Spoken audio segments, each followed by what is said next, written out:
There it is.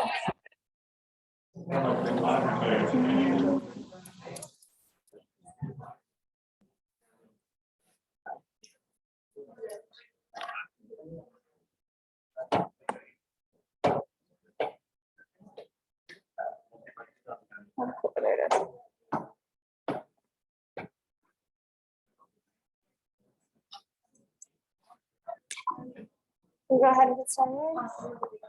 Okay, so we'll wait a little bit. Yeah, I mean, they can send some more people in. They could use the one up here too.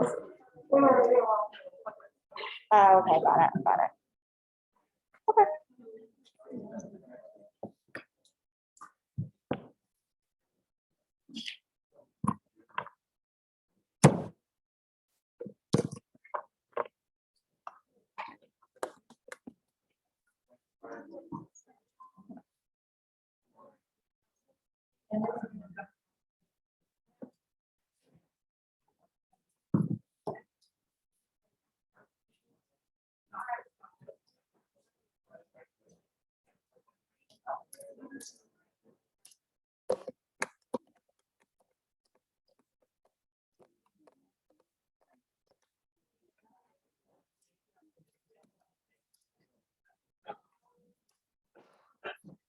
So far, that's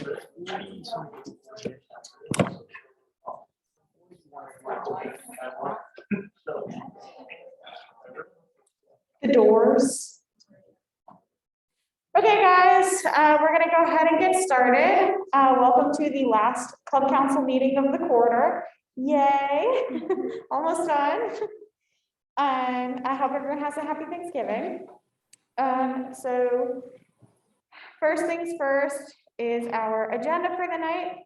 So somewhat of an important session tonight. We're going to go through some announcements. We're going to do a breakout session like we did last time. And then we're going to learn about some of the history of Club Council and the current constitution and bylaws. We're going to talk a little bit about Robert's Rules of Order. And then Publicity Center is going to do a talk about what they offer, and we're going to talk about the new scheduling process that's going to start after tonight. So stick till the end, it's kind of important. Okay, so first announcement, we have a hands-on presence workshop coming up tomorrow, November 18th. Summer, do you want to talk more about that?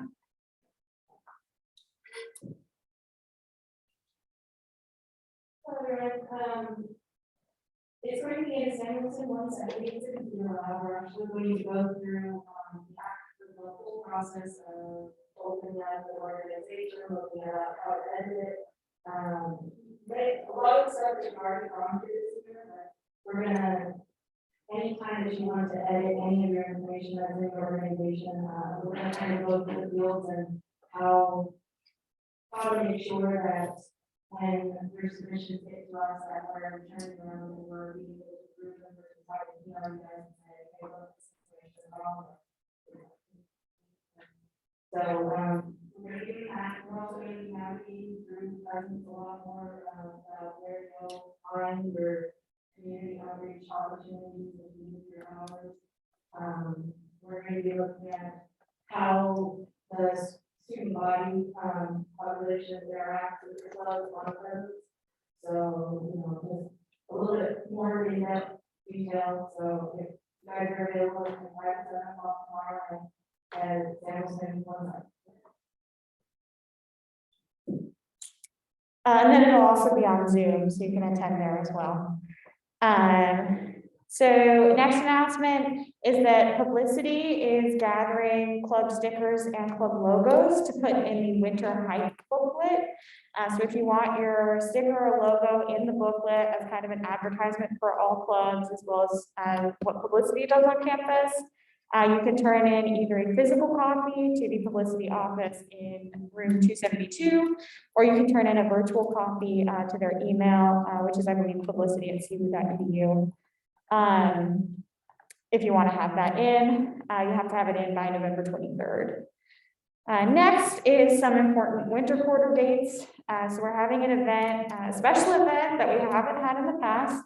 called Banner Event. So we're going to make banners as clubs. Summer will talk a little bit more about that in a second.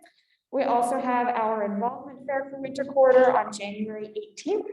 Signups for that will be coming out probably the Monday after Thanksgiving. So keep an eye out for that. And that counts as a club engagement event for winter quarter. And then club council meetings for winter quarter will be Wednesday, January 19th, Wednesday, February 9th, and Wednesday, March 2nd. So kind of 3 weeks apart for each of them. They'll all be 7 to 9 in the Cirque Theater and on Zoom, just like they were this quarter. So you can kind of get those scheduled now. And then Summer's going to talk about the banner competition. As you guys know, there's all kinds of examples of different school banners. A lot of schools have banner competitions for homecoming. That's kind of what we're going to start moving towards potentially next year. But for this year, we're going to have this competition.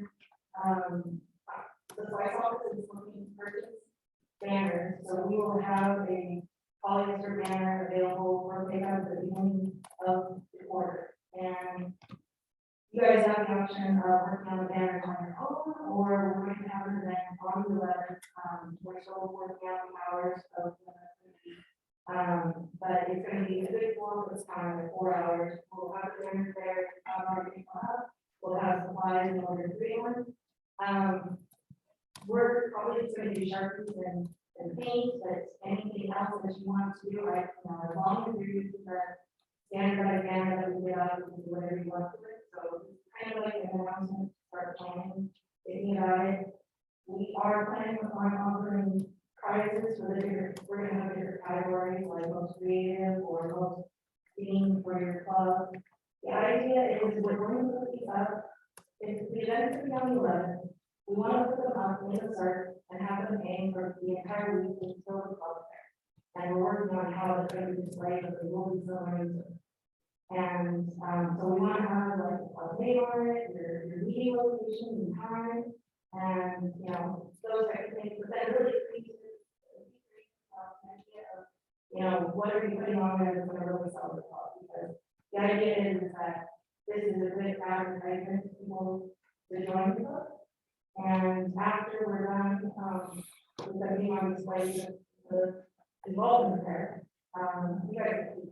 So you can come for people. Any questions? You guys can email us. Like I said, it will be happening. This is probably this is the second Tuesday. The second Tuesday of the fourth quarter. So well, we probably putting out our information over there.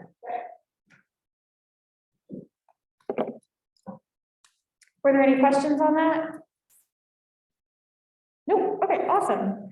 Thank you, Summer, for talking about that. And then next we have some club announcements.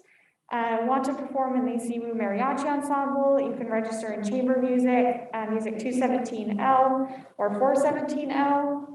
And then we also have an announcement about the Pinky Swear Pack game night. Someone here from Pinky Swear Pack who can talk about that? Ellie, anyone? He's on Zoom. Yeah, I'm here on Zoom. Okay, do I just put something in the chat? We can read it out. Yeah, that'd be great. Okay. So meanwhile, I'll make the last announcement about the last 2 CWU affiliated volunteer opportunities for this quarter. And those are the Farm and Garden work parties this Saturday and Saturday, November 27th. They're both from 10 a.m. to 2 p.m. at the Wildcat Neighborhood Farm.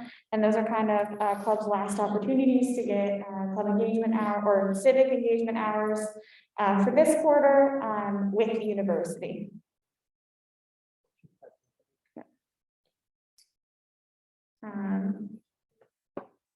If anyone else has any other announcements, you can make them now. And if you have any announcements that you want to make during Club Council in the future, feel free to email them to slice@cwu.edu. We'll put them in the slides for you for the future. move somebody else in back. Yeah, I don't know that now. I do have a question. yeah. When is the club council meeting going to order?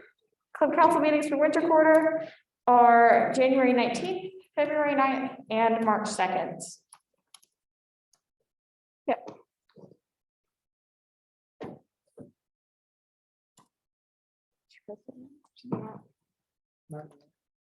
Might just want to move on from the back to it.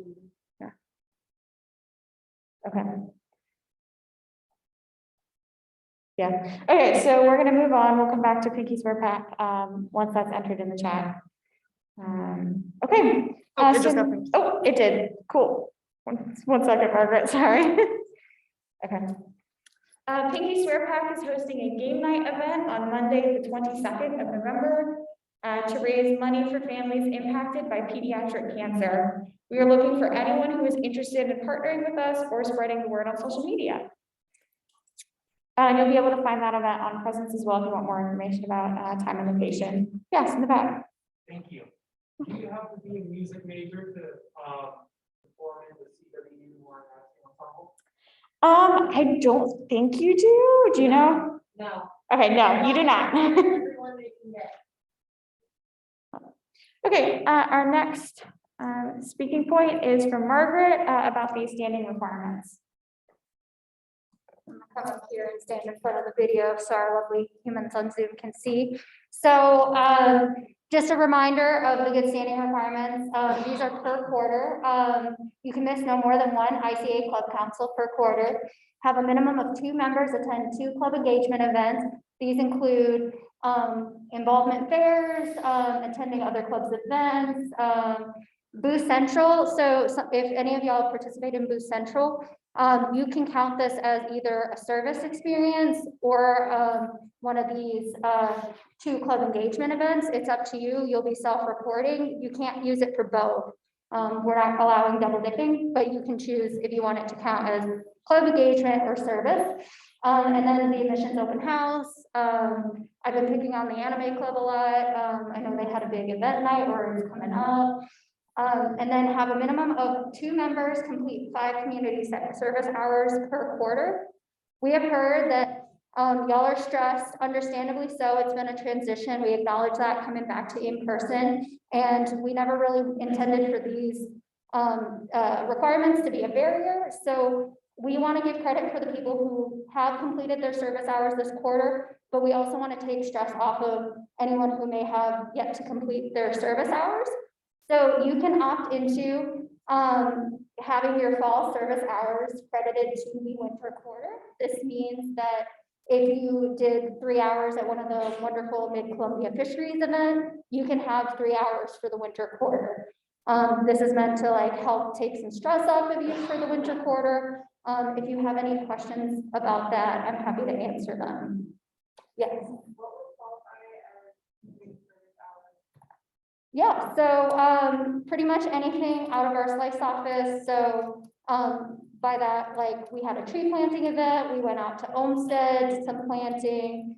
We are working on a letter writing service event in the winter quarter.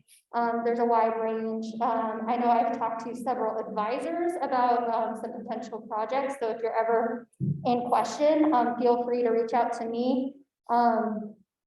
Becca will introduce herself later, but I will be stepping back into working solely on community engagement, which I'm really looking forward to. Another example of something that may not seem like traditional service, I'm going to pick on the Brew Club. They are volunteering at the Renaissance Festival and handing out non-alcoholic butterbeer and ginger beer. And so since they're not getting compensated, I signed off that that counts as service hours. And I don't know if you're in a music group, but I'm working on talking with some of your advisors through the logistics on some of your performances counting as service hours. So, yes. Where can we submit all of this information? Yes, so if it's one of the slice events, we have been tracking that through Presence. And so it'll be there. If it's not through that, you can either go on Presence and do the apply to earn. We'll walk through that in the Presence workshop tomorrow. And worst comes to worst, you're welcome to shoot me an email. My inbox does get filled pretty quickly, so if I don't respond right away, I will get to it. But you are welcome to email me if you have any questions about if it's a service event. And so I'm sorry, I'm gonna go to him real quick. Chief, Oh, sorry, I'm sorry. so I have a question and profession. So just to make sure I'm understanding correctly, it's 2 publication events and 5 community service hours per quarter. Correct. Okay, and then we can transfer extra hours and engagement events from fall to winter, but can that not be reversed? So if we had extra in winter that we wanted to apply in fall because we were able to complete them, would that be possible? Yes, so my understanding, and I believe what we agreed on, please correct me if I'm wrong, Becca. But so if you did the minimum of 5 hours this quarter, you can still tack that 5 hours onto the winter quarter. So it's not like you have to have a surplus of 8 hours or 10. Okay, but if we don't have the 5 hours completed this quarter, can we use hours in winter and apply it in fall, or is that? We're not really gonna backtrack. I believe it's our intent. We're not gonna put anyone in bad standing if they don't complete their community engagement hours this quarter. Okay, and this is another question I want to take up more time, but can a club engagement then include community events? So for example, if 2 members of our club went to the farmer's market one day downtown, would that count? I believe not, because the intent is we want you to interact with other clubs. Okay, And thank you. so, no problem. Any other questions? Yes. About when it comes to getting like volunteer hours. Oh, sorry. If you're like, I'm not sure multiple clubs and so getting, and we're not allowed, like we're not allowed to double dip. So if I do something for one thing, is those hours not count? So my understanding, I'm gonna pick on geology and the anime club, just because those are the ones that popped in my head. Let's say I'm in the geology club and the anime club, and I'm out at a service event, and one of my friends from geology is there, and one of my friends from anime is there. It's good, we can count that. Now, if it was just you and your friend from geology and no one else from anime, we can't give it because there's not 2 people. That was my understanding of how service hours work. Yeah, so you can't double dip, you can't do, You can't 2 do different clubs at the same time. You can't, okay. I was wrong, I am sorry. So no double dipping. I lied, I'm sorry. Any other questions? Yes. Is there a way to allow?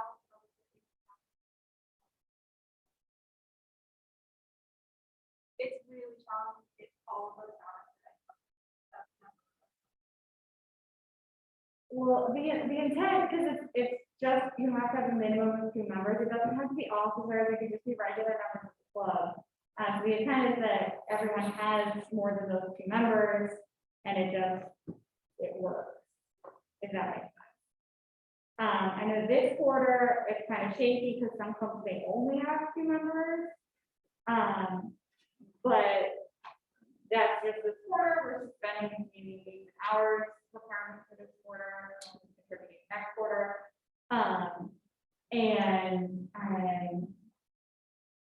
So hopefully next quarter we have more people. There's also, there are a lot of opportunities, and you don't have to do opportunities specifically through Central. You can find your own volunteer opportunities, as long as you have 2 people there for the club. Like if there's a soup kitchen out in Bird, or you want to volunteer wherever, those count as well. There's a Yakima Humane Society, if you want to volunteer there, those can count. So there should be a lot of opportunities. And to give some like examples of stuff that's happening on campus, a lot of departments are short-staffed right now, and so they've had to bring in people to help run events, and those can count as service hours. And so if you have any questions about if this is service or not, feel free to reach out to me and I'm happy to answer that. My big thing is like, are you donating your time? Are you not getting compensated? Whether that's class credit or monetary, we can talk about it. My other question is there a way for us as officers to see our engagement hours and service hour progress, if that makes sense? So I'm about to, that's about to be the next slide. So y'all will self-report. And so I will talk about that in just a moment. Any other questions about the service? You can see how many current service hours we have by going into presence on your profile, this on an individual basis. But you can see if you have, I think I currently have like 6 service hours or something, but you can see that on the profile on presence. You can also, you should be able to see what events you've attended. So that should be able to help. And if it's not on there, reach out to me. Again, if everyone in this room is emailing me, it will take me a moment to get to everyone. But we can backlog some service hours if the event wasn't made in presence. So just let me know. Sorry, I don't think I was quite specific enough. I guess what I'm asking is, if 2 members of my club go off and attend an event, which happens in the newspaper, maybe they go to an event or an after event, and I don't know about it, but they sign in via presence, are those hours already counted if they are members of my club, or do they have to go in specifically and log those? I would encourage you to communicate with your club. And so since it is self-reporting and you'll just have one member complete this form, you'll want to gather and be like, at maybe one of your last meetings, because we anticipate sending this form hopefully out Monday. At your next meeting or via email, just be like, hey, what all did y'all attend? We need this for this form.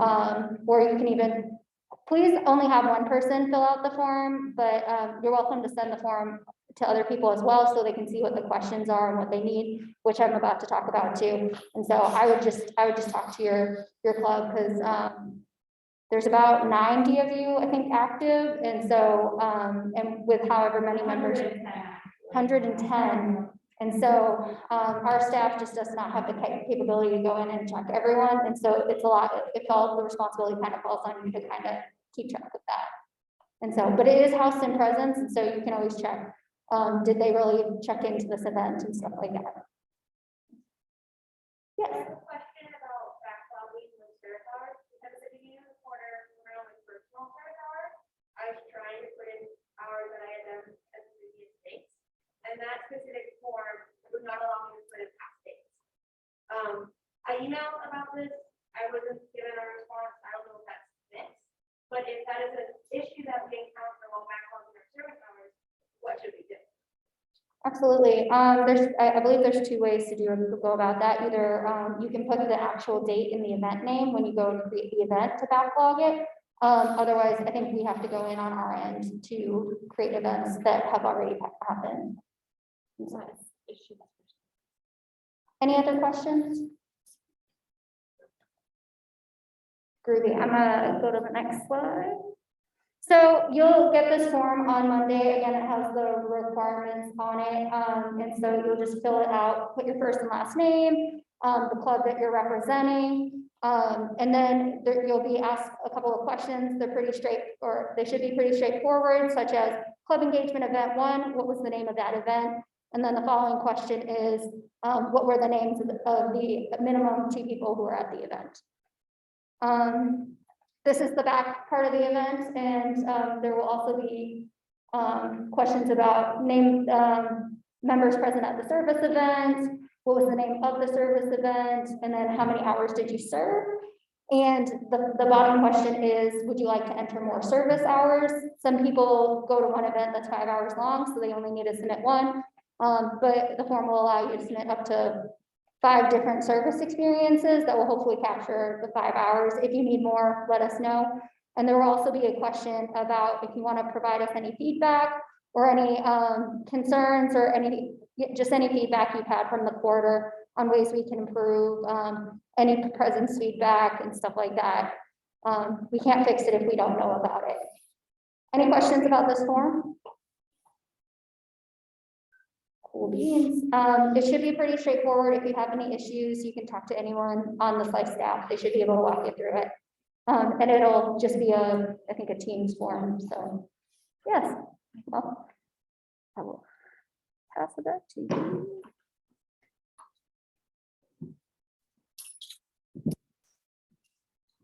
Okay, thanks, Margaret. Okay, so we're gonna do the breakout session now. If I could have one person from each club that's here currently, raise your hand.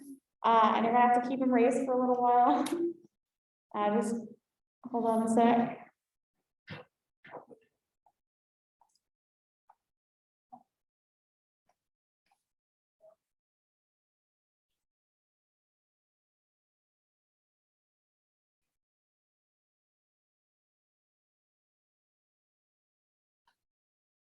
Okay, so keep your hand raised. 1 second, as I do some quick math. I think we're gonna do 8 groups. That should work out to 4 to 5 a group. So I'm gonna count off. Be patient with me if you're not sure if I'm calling you or not. Double check.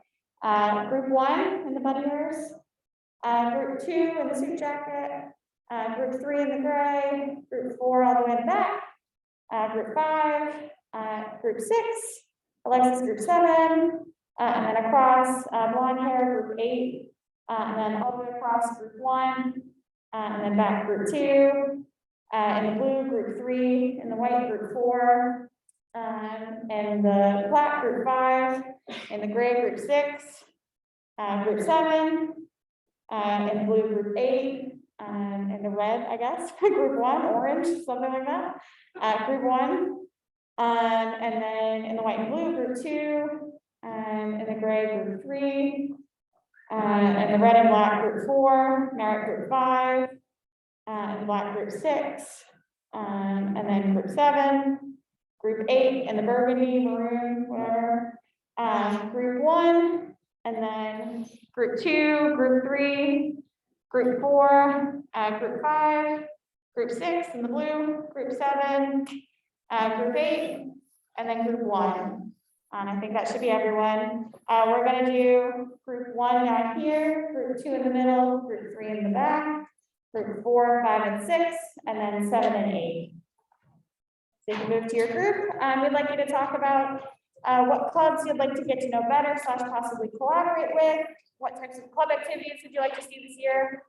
And determine 1 to 2 ways to collaborate.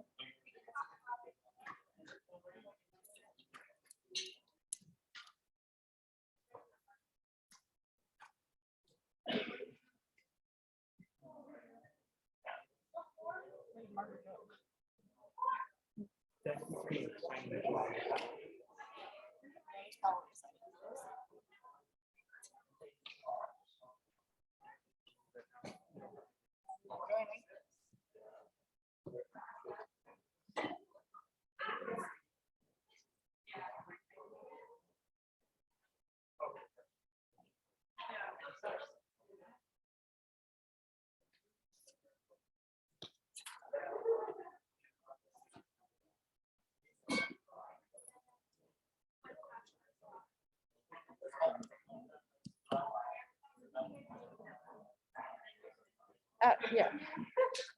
I think I just have to close that.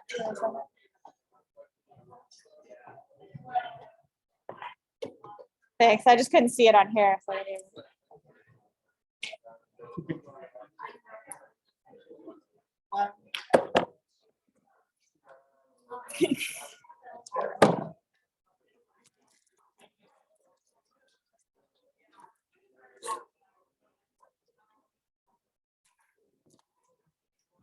Hot up here. I know, the freaking lights. Yeah, well, I've only got like a tank top on underneath, so it's not that bad. It's just kind of warm system. You guys know where Margaret went? No, I am not sure. Ask her when I start. She might have gone outside to talk to me. Oh no, she's in the back. She's in her hat. Oh, Yeah, okay. she's right there. Someone asked about the garden work party, if you need to sign up for that. You do. The Okay. sign up genius is part of the presence event description. Okay, cool. I'll wait till they get back, because they can't see it. Okay.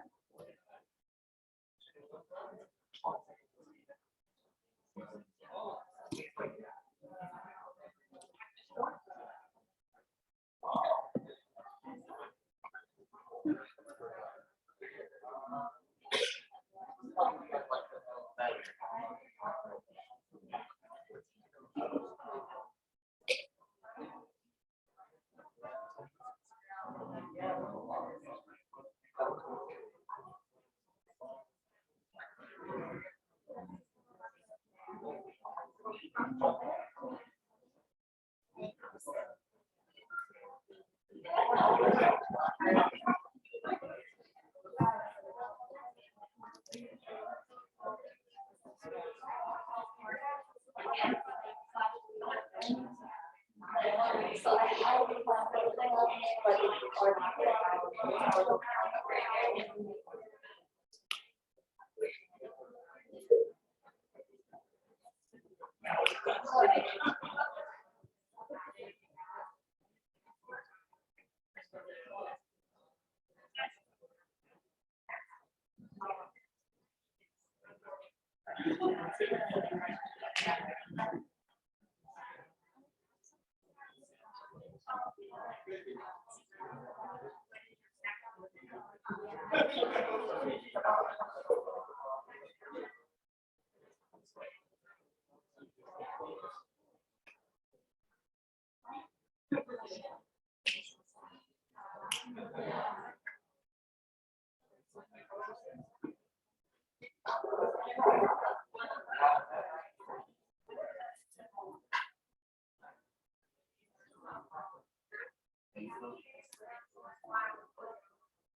Okay, who typed something on the? I don't know. I did not do that.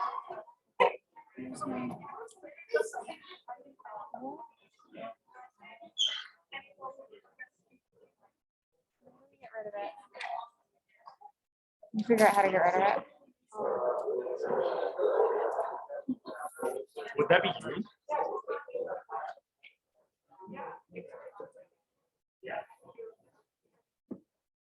It's like someone wrote it on the screen. Yeah.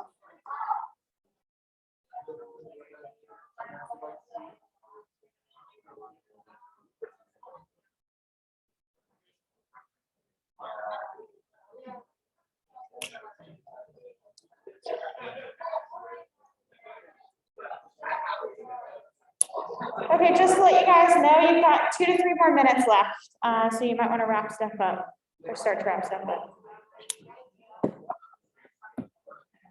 If a student- Yeah.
There we go. Cool. Sorry.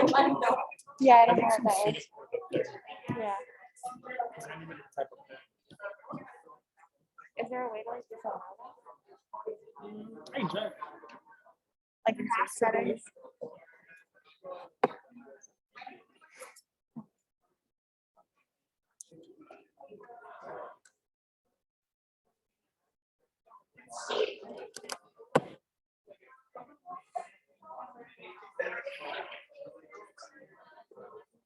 It's because it's the annotate option. I think you might have to turn that off before. Okay.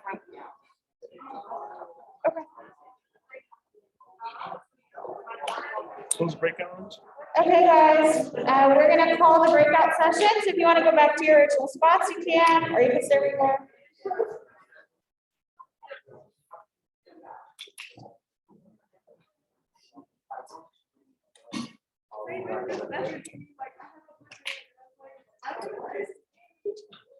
The black sign is for me. Give me something.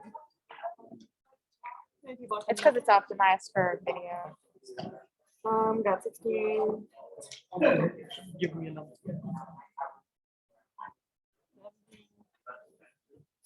When you go to answer the question, if you could just wait until we pass the mic to you, so you can hear that.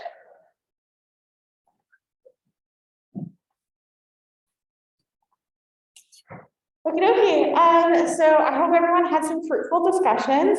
We're gonna ask you now to maybe talk about some of the things you discussed with your group. Does anyone want to share for the first question? Or the second question, whichever. Yeah, in the suit jacket. Summer will come up to you with the microphone. You don't have to.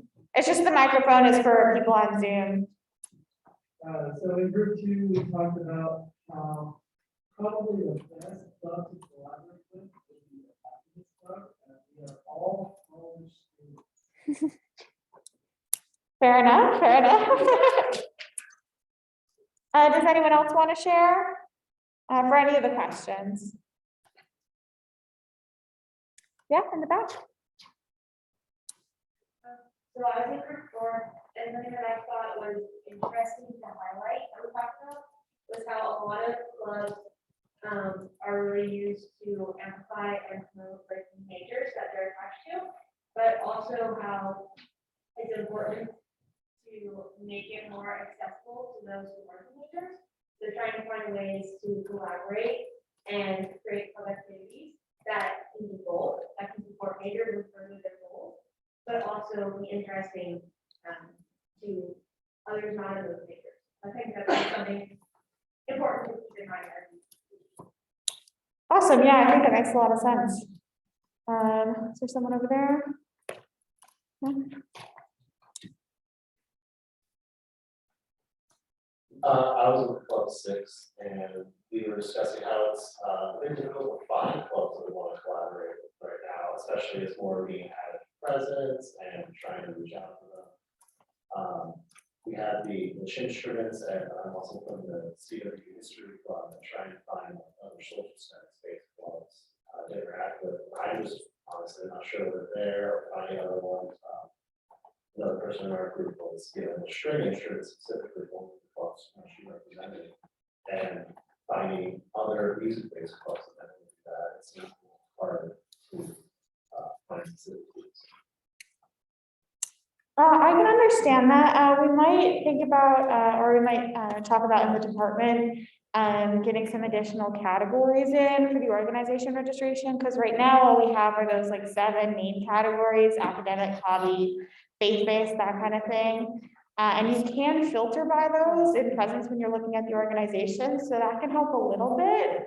But yeah, most of the clubs don't have music in the title, even if they're a music club, so I can totally see where that comes from. So we'll make a note of that and see if we can get that fixed for the future. Did anyone else have any input in the back?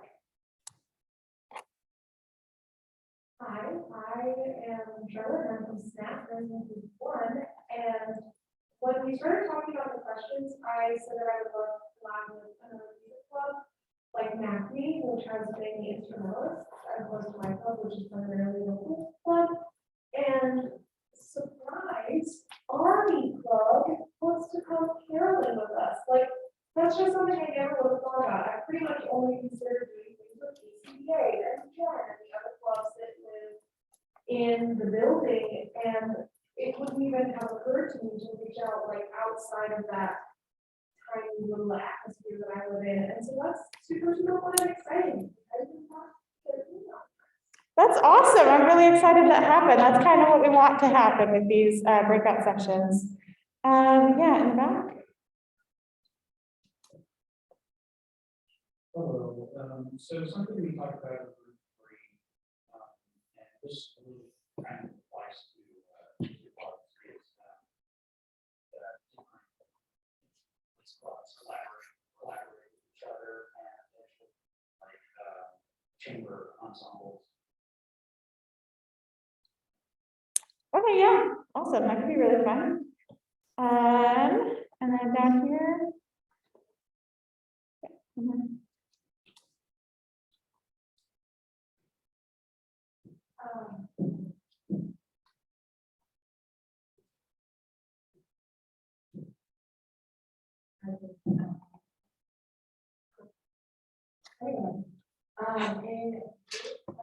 talk about a lot about trying to work with other business types of clubs.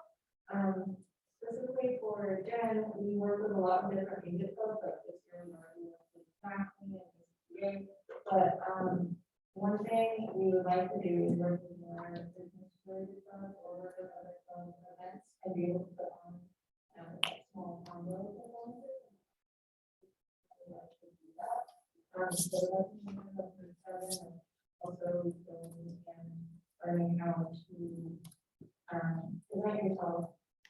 Like I was able to be a person.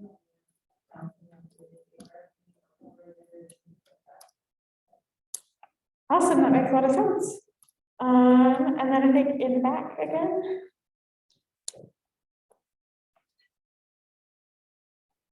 Sorry, her comment is made me remember what. So Brother is a club that's supposed to be professional. There are a couple clubs on campus different.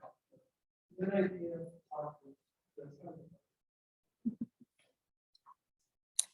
Did anyone else have any other input? No? Okay, well, thank you for everyone who spoke about your input, and I hope the discussions themselves were really useful. Okay, so, and if you have any suggestions for potential breakout topics in the future, feel free to email slice@cwu.edu with your ideas. We're totally open to any of your guys' input regarding that.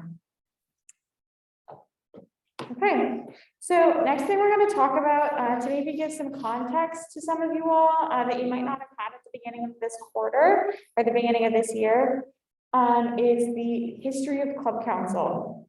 So Club Council used to be called Club Senate and was under the ASU Board of Directors.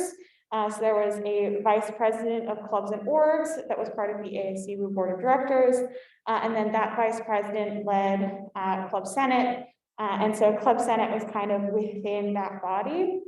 Unfortunately, what had happened was that the vice president, who was both the head of Club Senate as well as a member of the board of directors, was doing essentially what is two jobs at once and was mostly doing all of the ASCU stuff that you see them doing fairly regularly on campus, and just didn't have any time to devote to actually improving club processes. And there were also some other issues with the organization and the way it was being run. There wasn't a funds council, so funding decisions were being made by the Senate as a whole, which meant that we had 100+ people trying to decide whether to approve or deny a funding request. And it would get really long and stuff would get approved and we'd be out of our money really quickly and that kind of thing. So there were just a few different issues with that when we had that process. ASCU was last club, or this was last Club Senate in the year 2018, 2019.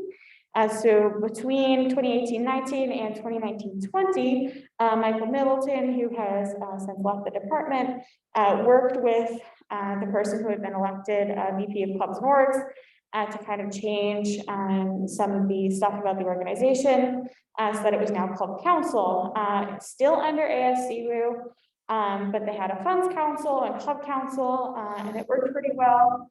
But there was still that issue of the vice president doing both ASCU stuff and club council stuff and not having enough time to devote to clubs on campus. So then for 2020, 2021, so last year, they made the change from club council under ASCU to the Inter-Club Association, with this meeting still being called club council, but the group as a whole being called the ICA instead of club council. So that was last year, and clubs were all on our own. We were just under the Office of Student Involvement. And then this year, the SLICE department started. So essentially the ICA merged with what used to be called the CLCE, the Center for Leadership and Community Engagement, to now form SLICE, Student Leadership, Involvement, and Community Engagement. So the ICA still exists. You all are part of the ICA. But the ICA is now under the SLICE department rather than being under ASCU. So next I kind of want to talk about the Club Council Constitution. So we currently have a Club Council Constitution that is, so I have both the old one from back when it was Club Senate under ASCU.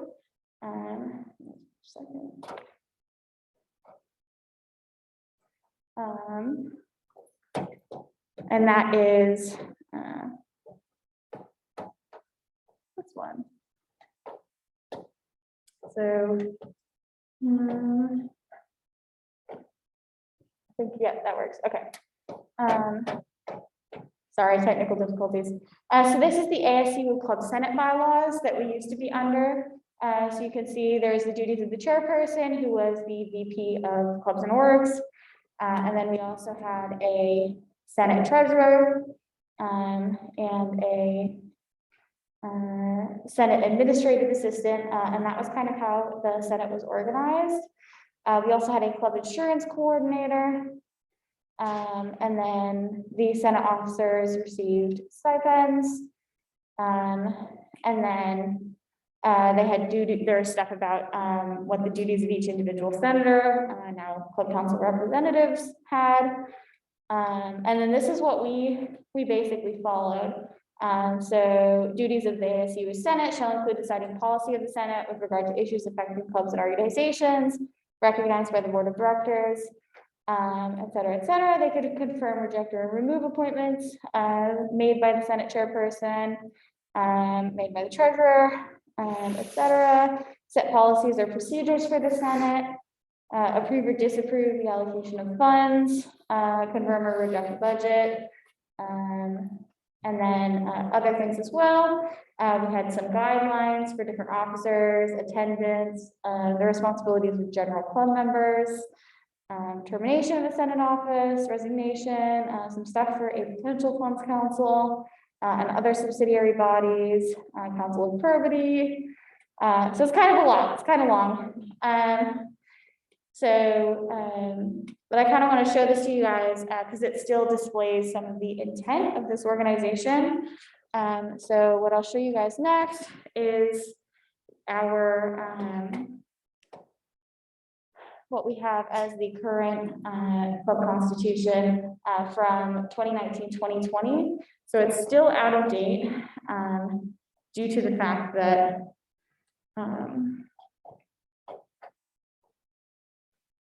it was written in 2019-2020, so it was back when we were still under ASCU. This constitution still says stuff about the Associated Students of Central Washington University Club Council. And it kind of talked about the purpose of Club Council is to serve as a central discussion forum for club members to collaborate, discuss policies and procedures, and advocate for the clubs they represent. This includes the right to bring up issues and challenges they are facing on behalf of their club to club council for discussion with or without the intention of relaying these concerns to the ASU Board of Directors and Division of Student Success. So this purpose, even though this constitution is somewhat out of date, this purpose is still the purpose of this body. So I kind of really wanted to communicate with you guys that is the purpose as club council representatives. You will have the power to decide club policies and procedures. You just have to bring them up either during club council, send them to slice@cwu.edu, however you want to bring them up. As long as you make them known to us, we can introduce them at club council meetings, we can talk about them, we can vote on them, etc. I just wanted to really make it clear, and we just wanted to really make it clear to you guys that you had that power. So this constitution goes on and talks about the club council president, which is my current position, and duties as such, the club council advisor, who is now Becca Seeley, who's here tonight, duties of the club council advisor, club council representatives. There's kind of a lot of the same information as the other constitution. Since this one is out of date, on a new one, we can't find a new one if it was ever made. For the ICA or for the club council under the ICA. So we will be working on creating that document. If you all want to have input on that document, you are free to. Feel free to come into the office and talk with any clubs person or Becca and bring up any concerns you might have or anything you might want to be included in that document. You can also email slice@cwu.edu with any concerns like that. But we'll be working on that. That's kind of one of our main projects from now, probably through winter quarter, so we can get that all figured out. Okay, so that's what I wanted to talk to you guys about. Yeah. Is this available somewhere? The constitutions are currently available online. I think you have to search them. There's something weird about they might not be. The central website is kind of weird to try to find stuff on, so I think you have to look it up on Google. But if you look up either ASU Club Senate Constitution, you can see that Constitution and bylaws. Or if you look up ASU Club Council, you can find that Constitution as well. So it should just be on Google. Let me start sharing again. And we'll go back to the PowerPoint. Does anyone have any questions on what I talked about? Yeah, in the back. Thank you, Madam Speaker. I just have a couple of questions on really the procedures of working on the Constitution. Right. First of all, who will be working on the Constitution? Will that be SLICE? Is there a bylaws committee? Currently, SLICE is working on it. If you so choose, you could bring up the potential for creating a bylaws committee out of club council members, and they could create it and work on it with Becca's input. It's kind of up to you guys. Okay, thank you. Yeah. And for the second part of that question, does the panel happen to have a timeline outlined for this Constitution, at least working on it, and we'll at the end of that, we'll, as a assembly, will we need to approve that? We do not currently have a timeline, and I'm not sure about the approval. Becca, do you have more information on that? Yeah, that's a great point. I think over where breakout plans were focus on this, so we could definitely make that available to vote for approval at either the first or one of the council meetings. I would say either the second or third probably. Yeah.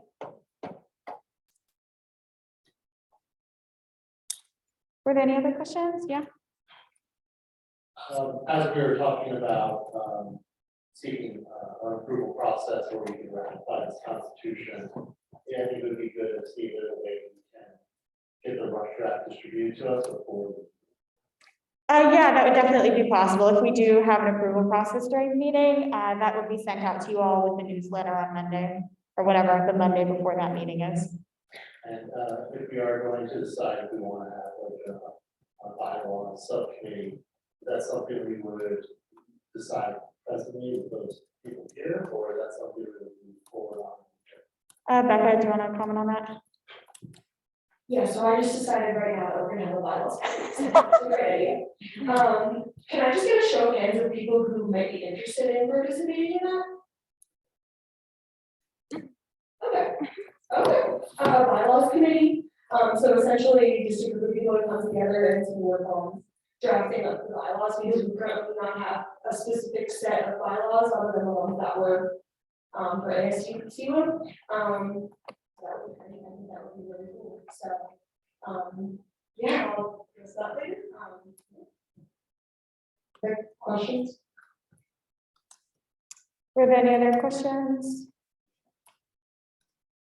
Nope, okay, so that's what I wanted to talk about, with the history of Club Council and the Club Council Constitution. If you have any other questions with that, that you maybe don't want to say right now, feel free to come up to me after the meeting, or any one of the club's people, or come into the office whenever, or again, email slice@cu.edu. Okay, so the next item on the agenda, is Robert's Rules. So, Becca, do you want to talk about that? Walk down here.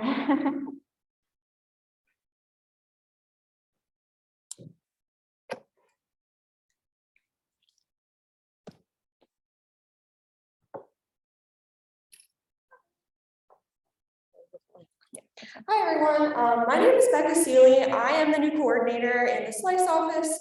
I just started a few weeks ago, so I am new here and would love to get to know all of you.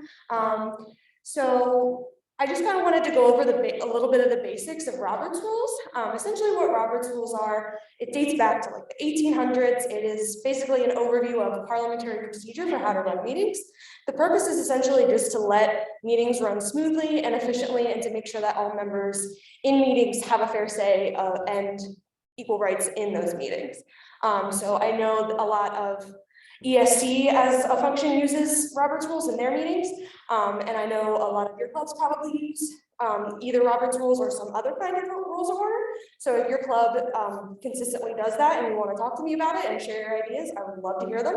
Because I would like for ICA itself to start running in Robert's Rules of Order. We already kind of are, we're following an agenda. I just wanted to show this short little video, it's like 2 minutes long, just the basic overview of it so you have an idea. I just want this to be something that you can take back to your clubs and possibly run this meetings this way. And the cool thing about it is it's designed to fit whatever the organization is. So there are procedures within the official Robert's Rules, but the point of it is to apply it back to whatever works best for your group. So this is going to have some information in it, but take everything with a grain of salt because it's not always entirely applicable. So here's that. Just play this. Yeah, I think you have to click it. Sorry. At the SFSS, we rely on Robert's Rules of Order to ensure that all meetings run effectively. This video will go through the basics of Robert's Rules and how they work to make meetings more efficient. To keep meetings on track, all orders of business are organized in an agenda that lists the various items that will be discussed. At the beginning of our meetings, members will vote on the adoption of this agenda.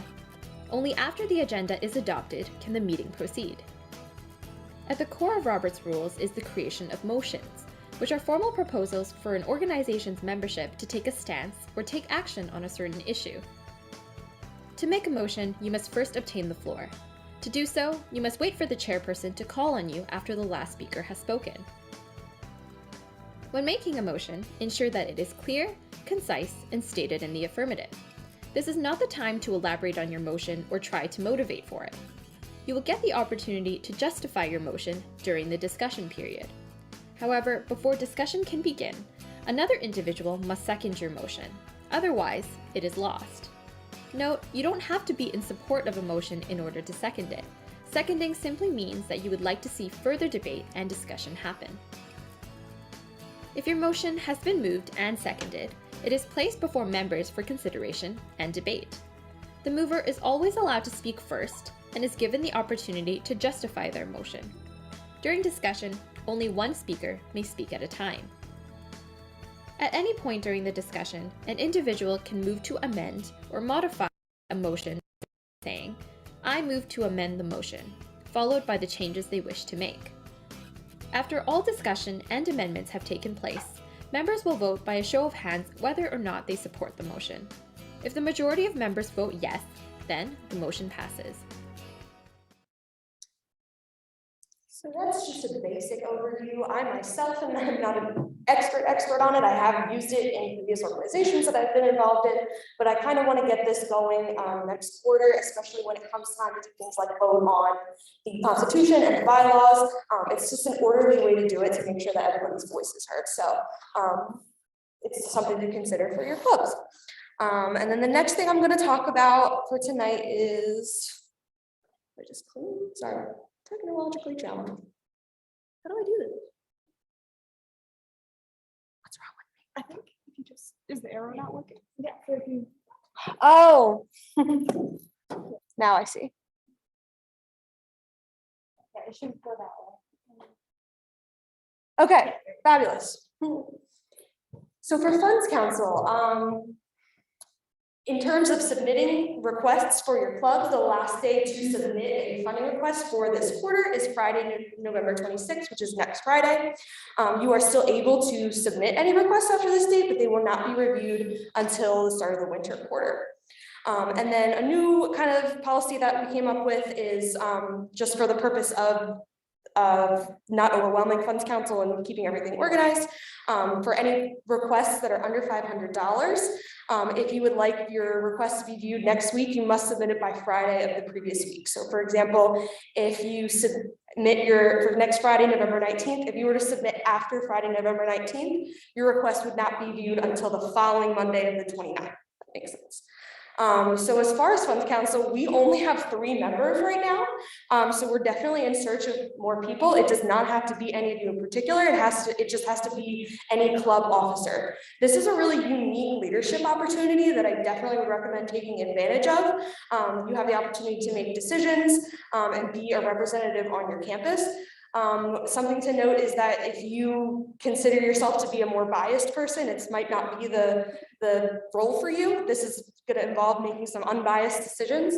So definitely consider that in your decision making, but we do need people. And then think about it for you and your club. Think about, if you're making a request, who would you want to have serve on the council that's going to make those decisions? So perhaps send someone from your club. So there can't be more than 1 member from each club on Funds Council, right? So it can only be 1 person from each club. So I definitely encourage you to do that. As far as the application, if you're interested, please just email Slice and we'll consider that your application and we will get you trained and be able to participate. Funds Council will be meeting on Tuesday, the 23rd, this coming Tuesday at 4 p.m. So if you are going to submit a funding request for over $500, if you want it to be reviewed by Funds Council, you must submit your funding request and the presentation for Funds Council by, I would say, because it's so soon, and I just started, I'll say Monday morning for that. Yeah, that is the last time Funds Council will be meeting in person for the fall quarter. And yeah, we would really encourage you to participate in Funds Council. So that is all I have. So next I'm going to hand it over to Lola and Haley from the Publicity office, and they're going to talk about publicity opportunities and ways to get your club, the word out about your club.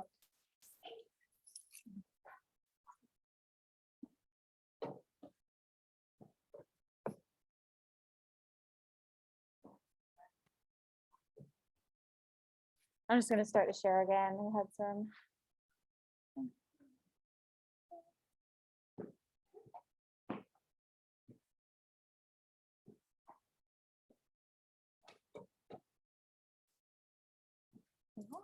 Awesome, thanks. Hello, everyone. My name is Lola Gallagher, and we are so excited to be here because we haven't had this opportunity for a very long time. Haley and I work in the Publicity Center, which is also the home of CWU ICA, which some of you may be familiar with. And we're here just to talk briefly about ways that we can help promote your club and sort of consult with you on event marketing ideas. So let's see.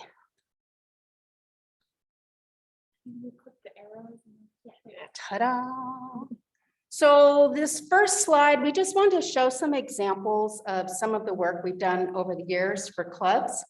And this one specifically shows some event posters and just club awareness posters, as well as some of the digital ads that we've done for clubs. And I don't know who all's in the room, but maybe some of you recognize some of these. And the next one shows some of the club marks, logos. The bottom row here is a series of pull-up banners that we did for the equity and services groups, realizing that this group here is clubs, but it just is also to show some of the other things that we do, and a great way to brand your club. We are currently working with a few groups to develop some stickers, some swag, some banners, things like that. There's also some contact cards up there. So just to give you some ideas about some of the other things that we're able to do. Also, a lot of times we might help with some t-shirt designs, displays, different things like that. We've done brochures, and we've also just worked with you to come up with some great ideas. I'm going to turn this over to Haley so she can talk more specifically about event marketing and also collaboration. Thank you. And I apologize, I'm losing my voice, so bear with me.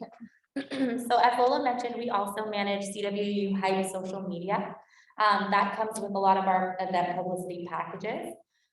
So we have Facebook, Instagram, Twitter, no Snapchat anymore, but we have TikTok. We're working on building our YouTube presence, and we also have a blog at cwuhype.com. So I was really happy to hear so much conversation around collaboration. I think that's really, really great. As we dive into sort of our pricing structure, that's really great because I know for a lot of clubs, if you don't receive funding, that's coming out of your own pocket. So it was just really great to hear that you want to collaborate and co-sponsor events and programs. That's just going to do wonders for your marketing. So we're here as a resource for that. I would also like to speak to the content writing side, because we supervise a team of writers and designers and street team.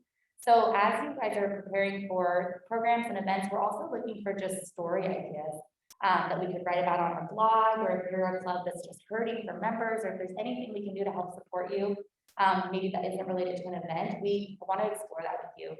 We have a lot of creative freedom, of course, on social media. A lot of you have already been tagging us in your posts on Instagram, so we share those when we're able to, so keep doing that. We can't share them all the time because we just are overloaded with information, but where we can, we definitely want to promote you, especially if you haven't already. Yeah. Any questions about kind of the social side? Pretty self-explanatory. We put some information on the back table so you can, when you leave tonight, you can pick up one of these, some information about pricing. So we are SNA funded department, but not fully. So that means that we also generate revenue. And the way that we do that is to charge a nominal fee for creative services. We employ anywhere from 15 to 20 students in our office. And so these are the folks that you would be working with in developing visuals for your club. Sometimes we might get some sketches from someone, and then they would be able to turn that into what you have in mind. I know a lot of you are already really creative and doing your own stuff, which is awesome. So we're also here just to be a resource for you if you want to come in and show us what you have. Got a call the other day from a club who was just looking for some ideas on how to promote. They already had a poster. They were ready to go. They just wanted to make sure that they were getting it approved, posted, stamped by the information center and able to post on campus. So we can provide suggestions that way as well. So up here are the prices we have. We have a variety of packages. Some are the full print and digital campaigns, some just digital.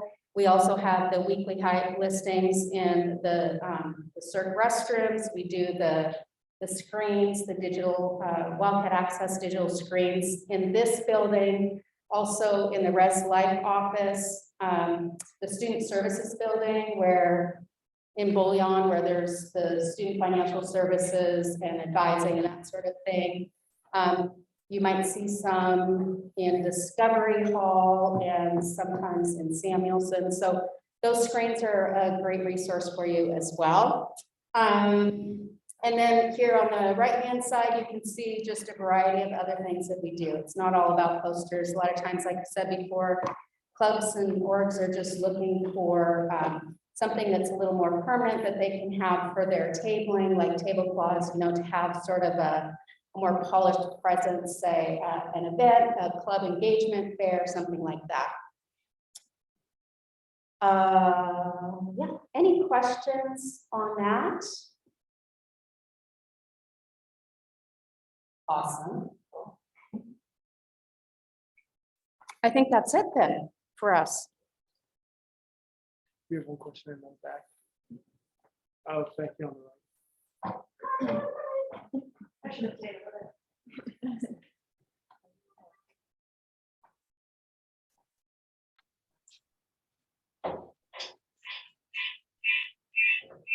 When it comes to getting requested materials and services, do we pay upon request or delivery, as we're gonna have to work that out with funds for us as well? Oh my gosh.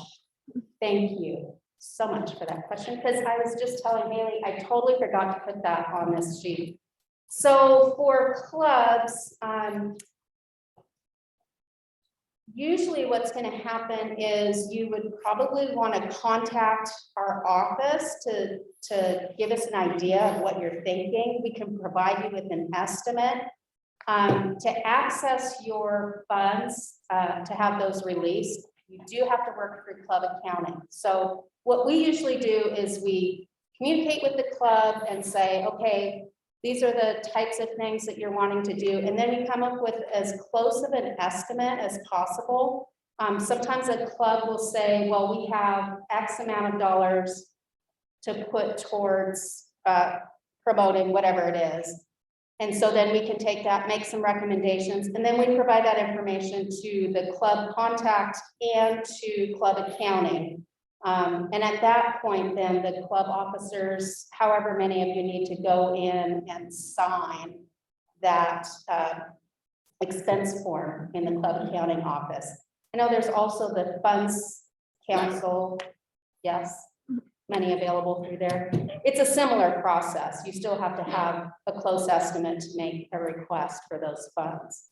But for us, to be honest, just really good, prompt, consistent communication is so important, because we want to get the information to you that you need so that you can make those decisions with your club members. And sometimes, I mean, we understand that sometimes you have to wait for the next meeting or whatever the case may be. So, you know, as much advance notice as possible, but then we do want to help you move through that process as quickly as we can so that we can get stuff to you. Did that answer your question? Yes. Awesome.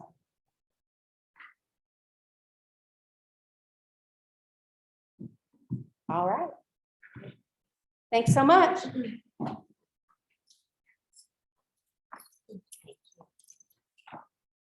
Okay, so thank you to the Publicity Center for giving us that talk. So bear with us, we're kind of coming up on the last thing. So we're going to talk about the new and hopefully improved event booking process that I believe Margaret is going to discuss. So it'll be a little different from what's been happening, and I believe it starts tomorrow, right? Yeah, so this new process will start tomorrow. Yes, so kind of following last club council, we definitely took your concerns and comments and got together with scheduling, and hopefully this process will help make things go a lot quicker. And so that is the intent behind this. It should be easier. It should allow us to process your events a lot quicker than it has been. And yeah. So before we begin, the big thing is, have you finished your registration? If yes, has it been approved? If it has, you can begin the steps to register for your event. If you're still in the pending stage with our office, definitely feel free to reach out and see where you're at. I know some orgs we've been emailing back, or clubs we've been emailing back and forth with to fix certain issues and typos with their constitution and forms. So we're trying to get through those in a timely manner. And so the sooner y'all get those fixed, the sooner we can go in and make those corrections. If you have not registered yet, hopefully everyone in this room has. You want to make sure you go on to Presence or visit the Slice office and we can show you where to access that form. Yes. My club is actually amending our constitution in the next meeting. Once the constitution is amended, would you like us to re-upload the most current version? Absolutely. Any like edits like those, I believe, tend to go a little bit quicker. It's the first submission, and so you'll just go in on the back end of Presence and then re-edit the board registrations, upload the new constitution. We'll take a look at it, make sure there's not anything problematic, and then it should get approved. But at any point, if you want to make changes to your organization registration, you can go in and make those changes. Highly encourage you to make sure you're communicating with your group, so not one person is going in and making these edits. And it does show up who is making the edits, so if you ever have any questions, feel free to contact someone from Slice. Any other questions on this part? Groovy. So then you begin the event booking process, and this needs to be completed by your two schedulers. And so definitely relay this information if you're not one of the schedulers. I highly encourage you, if you didn't think this far ahead, your scheduler should be someone who's reliable and who's on top of it with the scheduling process. You don't want someone who's necessarily wishy-washy. So you may want to think about that with who your schedulers are. So first off the bat, this slide has a lot of information and you'll have access to the slide as well as documents that we're going to upload to the website so you can reference this at any point. These are the things, so rather than first submitting the form on Presence, you're now going to either go down to the scheduling office or you're going to shoot them an email. And again, this needs to be one of your two schedulers. And you need to be prepared to answer these questions / provide this information. What is the name of the scheduling group? What is the event name?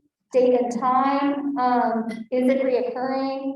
Such as, do you meet bi-weekly, the first Wednesday of every month, whenever that is, estimated head count, a preferred location. In the brief description, especially since we're still operating with some COVID policies, you want to make sure to include if you are having a guest speaker. If they're coming on campus, there's a couple of processes we have to go through to verify that they're vaccinated. So let us know ahead of time, otherwise we can't permit that guest to come in and speak on campus. I highly encourage when possible, maybe have them Zoom in, it's a little easier that way, but we are devoted and working towards in-person experiences. And so if you do want them to come in person, just let us know in a timely manner so we can get those processes done. Food, a lot of you know that we are still using the prepackaged rule.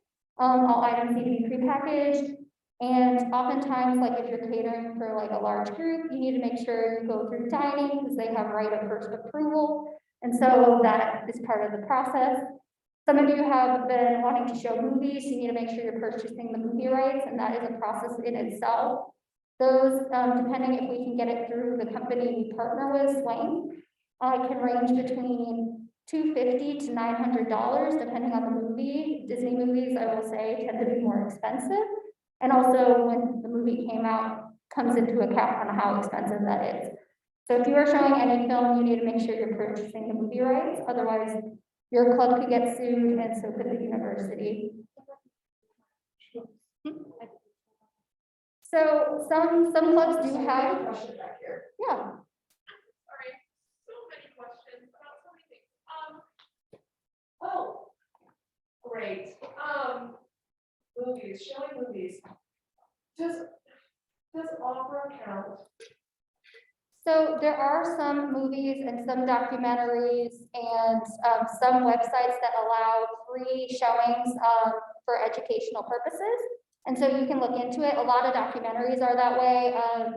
I know an example is Years of Living Dangerously, if you're into that. The Anime Club uses Crunchyroll, and they have a special educational account to where they don't have to be purchasing the rights for that because they have that special educational account. So it just kind of depends on what you're showing. If it's a blockbuster movie, like the Breakout Club, they were wanting to show Martian or, you know, Moana, those movies are gonna need to purchase the rights. Perfect. And then as far as the designated schedulers, is having only two like a hard and fast limit? Because my club has been running into this problem of we have 6 officers and we each host at least one event a quarter. And then we also have events that the club as a whole is hosting, and it's just becoming like a lot on the 2 people who we designated as schedulers. Absolutely, yeah, it is a hard and fast. This is not a decision we made. It came from scheduling. Just for their system, they can only take 2 people. And so I know that's probably not the answer you're wanting to hear, but yes, it's a hard, only 2 people for your account. If a certain county, you can have more than 2, but with scheduling, it's a hard 2. About the movie rights, would that also extend to films and movies available to databases and the library? So for example, I'm not part of the anthology club, but if an anthology club wanted to show an ethnographic film available on the Alexander database, are they covered because Brooks Library has made deals as part of the university, or is that something they need to explore individually? I would check on that because it does kind of sound like it's borderline maybe documentary. So like it really does depend. It's a case by case. So the library staff is pretty familiar with the movie rights, so you can always ask them if you're checking out. I know with DVDs, I don't know how many people look at the piracy is not a victimless crime at the beginning, but ultimately kind of whenever you're showing a movie that's not on normal home equipment, like just a general TV, and you're showing it to a large group of people, that's when you need to be purchasing the rights for TV. Even if it's just, if you're projecting it in a classroom with 5 to 10 people, you still need to get the movie rights for that movie. As an additional clarification, I wanted to add one thing. Just having the movie doesn't give you, we're talking about the public, like the public showing rights, rather than just like having the movie rights. So even if you have a DVD, you might still need the public showing rights. If that makes sense.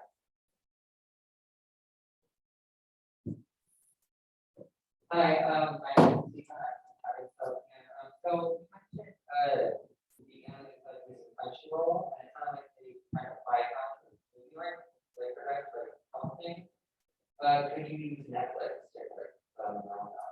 Unfortunately, Netflix currently does not have an option like that. It's an option specifically offered by Crunchyroll, and it's actually only for clubs sponsored by libraries. So we I'm the president of the anime club, and we use the library has a library account that we use that is sponsored by the library, if that makes sense. But it's up to the individual provider. As far as I'm aware, Netflix does not have that option. What Netflix does have is the Netflix party. I think there's like a Chrome extension or something. So if you want to have a virtual event, Netflix allows, as long as each individual person attending the event has their own Netflix account and is like watching it through that, I think that's allowed. And I know a lot of people have Netflix accounts. You might be able to work something out through that. But if you want to show just like your Netflix account to a bunch of people, unfortunately, Netflix doesn't offer that. Okay, thank you.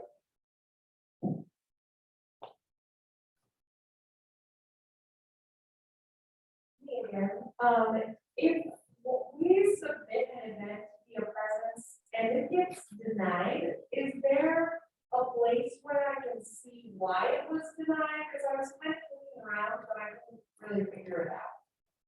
Yeah, so we've kind of found that we're running into 2 things. So there's an actual deny button that we've done for like a couple of events that were like, they were submitted the day before. And then some people have been using the word deny, and like, we've never seen the event request, they've never come to us, and so there's some sort of issue happening there. And so I'm not sure which one you're referring to, and so hopefully the presence workshop is gonna help kind of channel a lot of that. And then going forward, since you'll be going to scheduling before filling out the presence form, they will let you know why your event is being denied, which I will talk about some of the reasons why they might get denied in just a moment.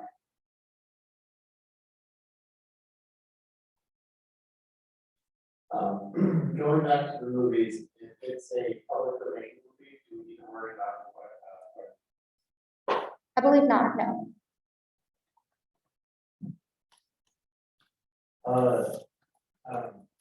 This is like a hypothetical question, but I'm the president of Show Club, and we're very, we just are reporting. Would performance or a concert by our club count as a valid event? Like, if we not this or in the future, probably spring or something. Are you referring to the club engagement event requirement? Just or I guess for this, for the scheduling off, So, if you're reserving a room, then it has to go through scheduling. okay, To the point blank. would that, if it's the concert hall and music building, would have to go through the scheduling office, right? I believe so, yeah. Yes, you do. And so there have been a couple of boards who have been going straight to the department chairs of the building. That is not what we're supposed to be doing. You're supposed to go to scheduling. And then they go and ask permission of the department chairs for you to use the space, which I'll touch on a little bit more in just a moment. But make sure any sort of event, this can be having Beyonce come out and do a concert on the grassy area. It could be doing a car smash, just having a general meeting, doing a fundraiser, any sort of event where you need any sort of space on campus, even the green areas and stuff like that. You'll still need to submit an event request. And we also want to know what's going on so we can help support and send students out there to your events. Yeah, okay. Thank you. Any other questions on that? Cool. And just, nope, you'll just have to submit it once. However, I'll kind of skip ahead a little bit. With presence, you'll still need to submit that event form for it to show up on presence, but it shouldn't be a whole lot of ours back and forth, because as long as it's scheduled in 25 Live, that's going to be more of your, yes, this event's happening. But if you want it to, which we strongly encourage you to utilize presence for that. And so you'll have to submit it each time. But in the workshop, I believe we'll show you how to duplicate the form, so you don't have to retype it out each time. And I just want to emphasize, you do not have to have a presence form. With this new process, the room is reserved for scheduling, so it's just like a regular meeting. You don't have to have it in presence. You don't have to fill out the event form every time. We more want people to submit the event forms for special events, so that students are aware of the potential club engagement events they can still do, if that makes sense. And it also allows you to track your numbers and stuff like that. And so when you do self-report, we can go pull these events back up and look at who attended and stuff like that. Yes. So our general meetings and our events are really consistent, and we know when they're coming up, but we tend to have officer meetings that are way less than 5 days notice. Usually it's the day before or 2 days ahead. Should we still be making an attempt to put these into presence? So the thought behind doing this is to help turn around a lot quicker. If you're taking a classroom just as is and it doesn't need any special setup, like if it is just for a general meeting, we can't accommodate it. That doesn't guarantee that you will get that space. So the more notice you can give, the better. But my understanding is that we should be able to do, for just regular meetings, maybe a day or two turn around through scheduling. Ultimately, it's up to them and how quickly they can turn around. But since it's not going through us and then scheduling, which was the way the process was going, it should allow quicker turnaround for your events. Okay, and then I don't know about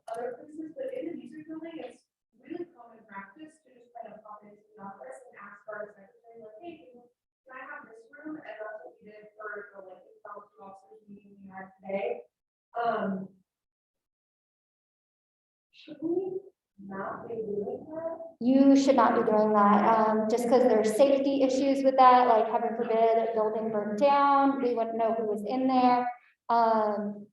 And just, if it's after hours or like after like the normal 5 o'clock, you know, the rooms need to be locked up and stuff. And, if there were damages, we wouldn't know who to charge. I know y'all aren't hopefully damaging any spaces, but ideally, in a perfect world, you should be scheduling them with, scheduling. A Zoom question. Will the president's event form still be as long as it currently is, or will be edited down to just basic information? Well, I think we'll leave it as is for right now, just because it takes a little bit to do the behind the scenes editing stuff, but, I think we are gonna try to change it if, because we'll be sticking to this process, I'm pretty sure. I have a question regarding tabling. Are we now going to see scheduling for that now? Absolutely. I know a lot of times with tabling, to talk about like kind of quicker turnaround, a lot of times they can, depending on what's going on in the circ at that time, but they should be able to accommodate that a lot quicker as well. Any other, yep. If we have any, pending event requests, is there any adjustments to be made to that process right now? Yeah, so we anticipate rolling this out starting tomorrow, but for any requests that are still pending, we're still kind of doing the other process. Ideally, starting winter quarter for sure, we'll be doing this new process, but for the remainder of the quarter, we'll kind of be checking both just to make sure things don't slip through. If anyone missed anything like this, you're welcome to reach out to scheduling and go ahead and start doing this process, but just know they might already have your request. Any other questions? Cool beans. The other thing we do need to know about is, are you having any contracts such as inflatables? Or are you having like a car come in? Just that's a process in itself. Oftentimes we will hopefully be brought into loop, especially I'm sure some people might need help paying for that. And so if you're going through the funding process, you might already be aware, but just let us know if you are bringing in any outside people to do any sort of contracts. We need to know that. Also, you want to make sure that you include any tech equipment or special layout needs. If you do not provide this, you are ultimately agreeing that you'll take the space as is. Something to know in the CERC, you won't have access to the AV equipment unless you say you need AV. So you'll want to make sure you do that because there is a charge associated with that. And so just make sure you're aware of all your needs and think through the event. Because if you are doing a pumpkin smash inside a classroom, you are probably going to want trash cans in there to clean up, because if you leave a mess, you could be charged for leaving that mess behind. So be thoughtful with that. If it is a CERC space, tech equipment or layout beyond the space's default is a charge and requires approval prior to your event being confirmed. In academic spaces, a work order may be needed and require approval before you host your event. Something to note about the AV specifically, because I know many groups show presentations during their meetings and their events.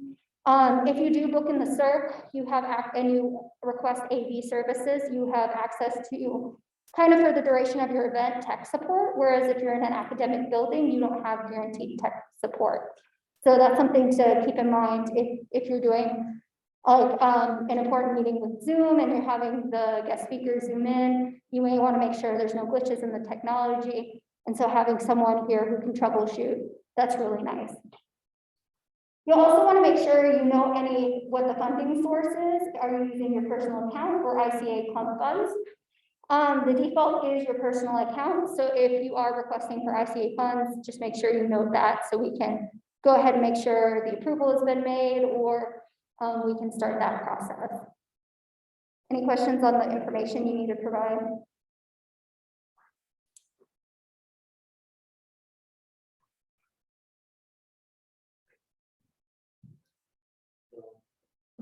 Sort of tying back to my earlier question about the cello club concert. So at least and from how it seems now, like, I mean, it would certainly be nice if in the future we have like, cross club, collaboration and do like a chamber performance, but for the time being, any performance like show club gives is gonna be through show choir, and there's not really a lot of repertoire available for us to perform, so chances are, the first performance we give, we're gonna have to pay someone, we're gonna have to commission someone to arrange for us.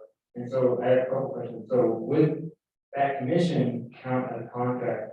And to pay that person, I was early, from what I was told at the very beginning of the quarter, when we registered our club, that we would get funds, that we automatically get funds from SNA as like if we're a club of good standing. So does that mean we have like immediate access to the funds that we can just pay a person like say next week or something to arrange something over winter break, or will we have to go through the funding process that you guys like outlined earlier? Yeah, so you'll have to go through the funds process. You aren't guaranteed any money. Clubs can request up to $2,000, but that is not guaranteed. Ultimately, clubs is one of the underfunded budgets from SNA, and so there is not enough money in the pot for everyone to get $2,000 on top of the potential $500 per person per year for travel. So keep that in mind. Definitely, just because you submit a request doesn't mean necessarily that it will get approved. A big thing with SNA and club funds is that money is dictated for y'all to use in that it, like, we want to see the benefit that it has to the CWU community and not just necessarily one club. So just be thoughtful in that and how you approach that request. And so the sooner you get that request in, again, the deadline, I believe, is November 29th for anything the fall quarter. Otherwise, they'll have to wait until winter quarter. So does that mean, so like, I've already asked around these firms, there are a lot of people in firms who arrange pieces for money. And they said the best time for them, like, to arrange anything would definitely be winter break when they're not, working on classes. So if I submitted a funding request, let's say tomorrow, like, would my club get that money in time to pay the person, to arrange pieces for winter break, or would that would I have to basically give them an IOU or something? Yeah, so that is not guaranteed. And so just because you submit a funds request does not mean that you'll be granted the money, but I definitely encourage you to get that in sooner rather than later. And so if for some reason the funds request was denied, you can get a reason why it was denied. And so, and the opportunity, I believe, to resubmit it. But it is, if you submit before that November 26th deadline, it will be seen for the quarter. Okay. It will be reviewed this quarter and decided, and then approved, denied, or approval. Like, if it is approved, there's no. Then you'll get it this quarter, as long as you submit it before November. Okay, thank you very much. And I see that we do have a couple more questions. I want to be conscious of everyone's time. And so if y'all are okay with it, I'm going to push through the rest of the presentation. And then if it's like a general question, I think it would that would benefit the group. But if it's a club specific question, kind of like, no offense, the cello club's question, I would prefer to save those to the end so we can be respectful for everyone's time. Because we're almost to the 15-minute mark. This is absolutely hopefully a general question. When is it appropriate to, rather than going through the process of spending money from the club account versus, I would like to hire a full-time mechanic or whatever, so I'm gonna pay that out of my own pocket and apply for reimbursement. Because I'm a little concerned that maybe we're applying for reimbursement a little bit. And I don't understand what the difference is between it coming right out of the club account to the person and those forms, or if I spend the money and then I. Yeah, and so definitely be careful of that. I would always, especially when it comes to money and y'all being college students, definitely ask for the money up front and not pay out of your personal money ever, and when you can, just because there's no guarantee that we can reimburse you. So definitely be thoughtful of that and be planning that. I lost my train of thought. So for funding requests, you can apply for reimbursement. Whether you apply for reimbursement or apply for the money taken directly out of the club account and CERT. That's something you talk about with CERT accounting. So you can just submit the funding request, just for the money, either or. And then once that's been approved, you can then talk with CERT accounting about whether that would be advance, like cash and check advance directly from CERT accounting and the ICA pot, or whether that's from your CERT account or club account, or whether that's reimbursement to you directly. Does that make sense? I hope there's a question. And then, the only thing I was gonna add is you risk that they won't.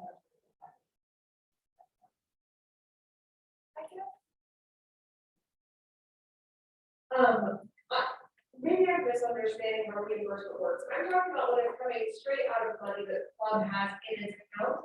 I thought that the officers just had to agree to reimburse a person. That is correct. So if it's money you already have in your club account, you're free to use that as your club sees fit, as long as at least two of the people on the accounting signature list sign off on it.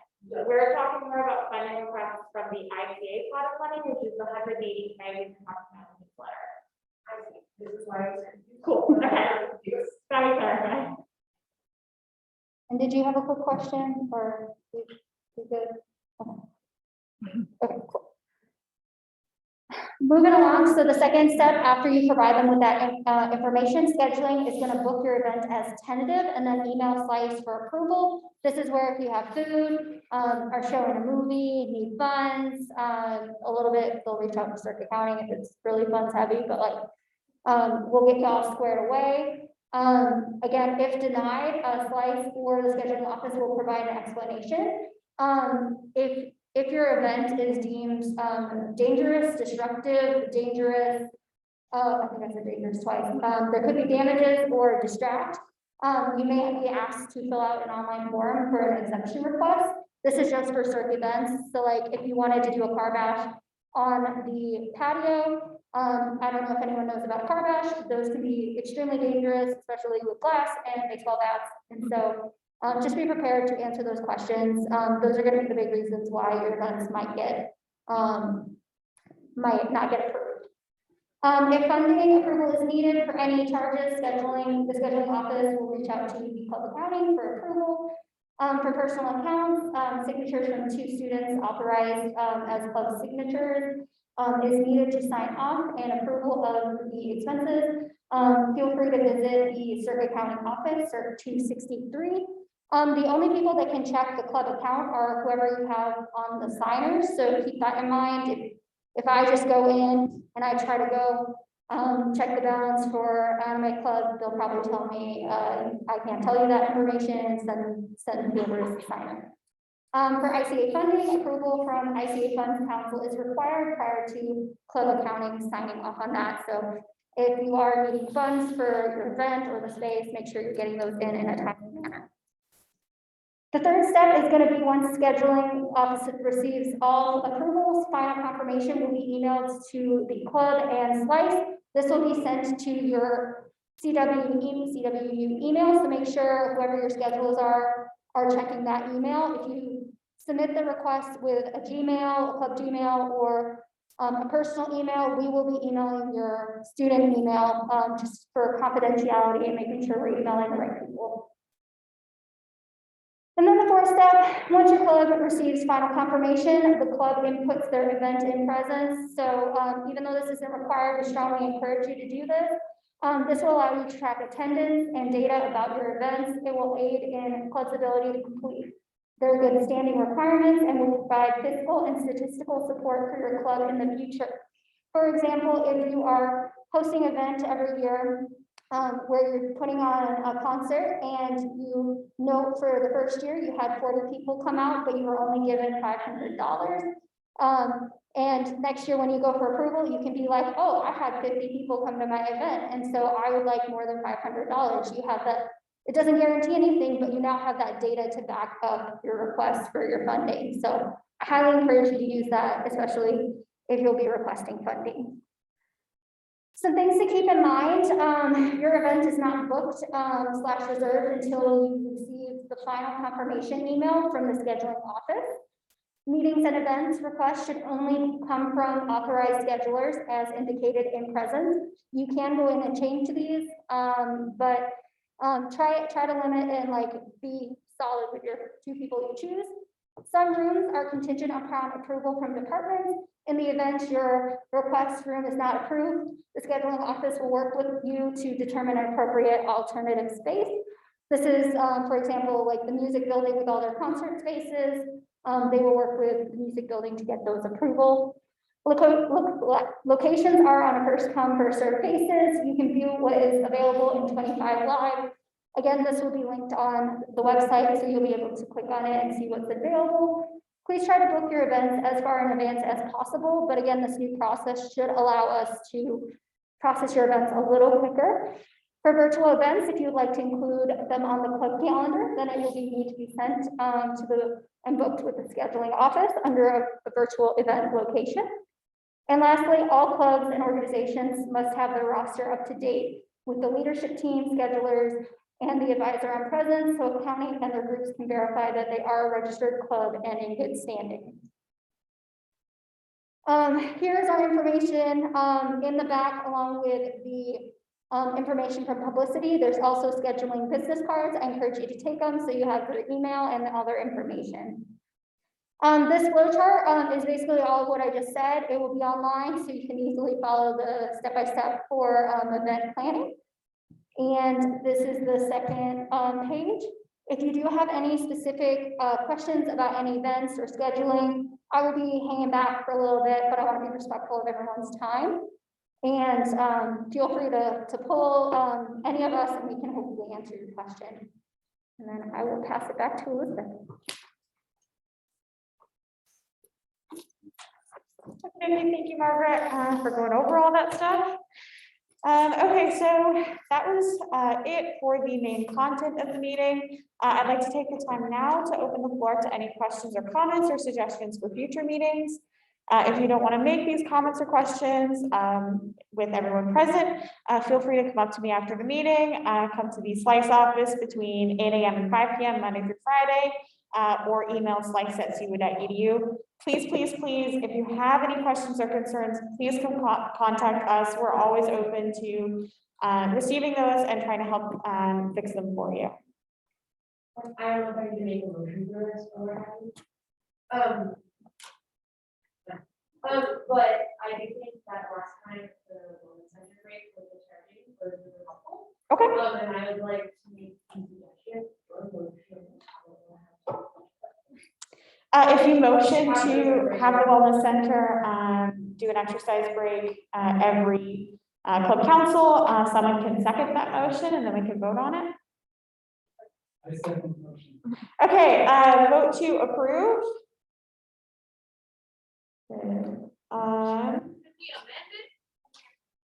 Sure. Do you want to amend it? Yeah. Make a motion to amend? Just the scope. Okay. I don't know what the wellness center's life looks like, and if they Right. want to come every Contingent on their approval, Right. yes. You could, like, maybe just kind of make it a little more broad, that Okay. we would just have like a fiber somewhere in the middle Okay. to stretch our legs. Okay. At the very least, that way, you know what I mean? Okay. That would be dope. Okay. So do we want to vote to approve the amendment? Okay. Vote to deny? Okay, so that's approved. So we will, at the minimum, have a 5-minute break for every club council meeting. Hopefully we can get Wellness Center to come in and lead some stretches or meditation again. Thank you for that suggestion of motion. Were there any other questions, comments, suggestions for today? Yes, in the blue. Someone give me the microphone.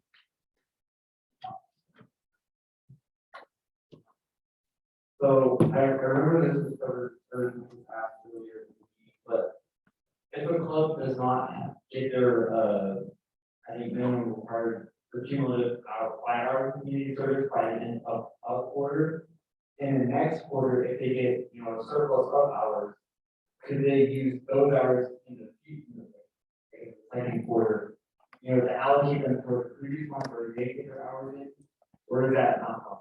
I'll have to talk with the professor, we'll have to have a conversation about whether we can do that, in the future. For this quarter, it's more if people didn't get their hours, this quarter, then they don't have to submit those hours. If they do have, those hours, they can then contribute them to winter quarter. So we're essentially suspending the hours requirement for this quarter. The events requirement is still present, so please do the 2 club engagement events. But we acknowledge that with everything going on with the volunteer service hours, that it's been kind of difficult for clubs to get those. So that's what we're suspending this quarter. Next quarter, if you've got hours that you did this quarter, let's say your club has 3, then you can choose to contribute those hours to winter quarter. We'll have to have that discussion about future allocation. So are you, for example, talking about like if a club does 15 hours in fall, if they could then be contributed to winter and spring? Yeah. I'm not sure about that. We'll have to have that discussion, but we can announce that in the Monday newsletter when we decide on that. Thank you. Yeah. Any other questions, comments, suggestions? Yeah, Andrew. As a way to help facilitate contact between clubs and things like that, has there been any thought towards creating something like a Discord server or something else where you could more freely interact with other members of the ICA? That is something, I believe there was a Discord server last year. I currently don't have access to it. If someone does, please send me an invite link to my email or something, so that we can get that Discord back up and active again. If we can't access that, then we are thinking about possibly creating a new Discord for use this year and in future years. So yes, that's something we're conscious of and trying to figure out. Any other questions, comments? Okay, if that is all, then that is all for the meeting. Thank you so much for taking the time to come to the meeting, and I'll see you in winter quarter.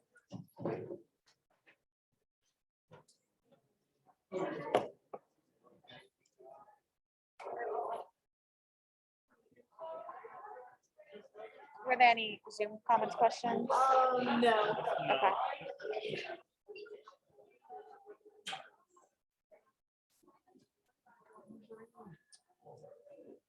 Use these lights.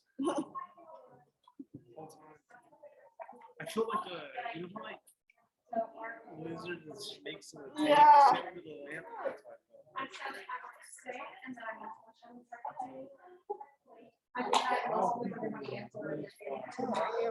Two of them are us.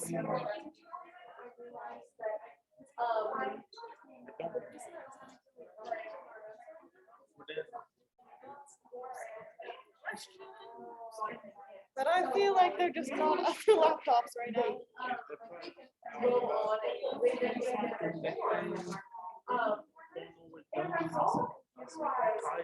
When I go onto my active dashboard, I can't see. I don't have that. I couldn't see like. And I was.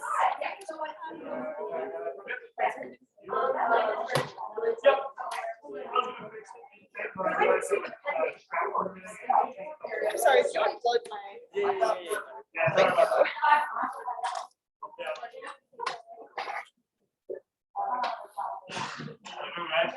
Pretty good. Yeah, pretty good.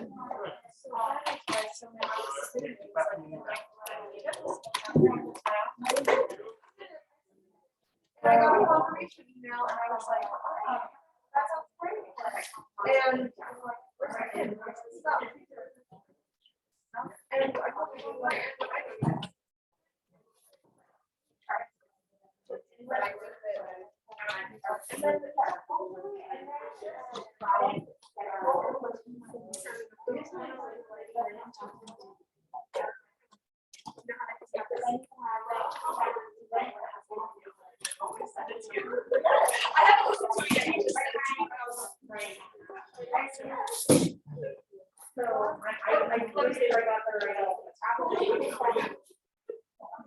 and then and it's scheduling. But I don't think that we don't have to make it on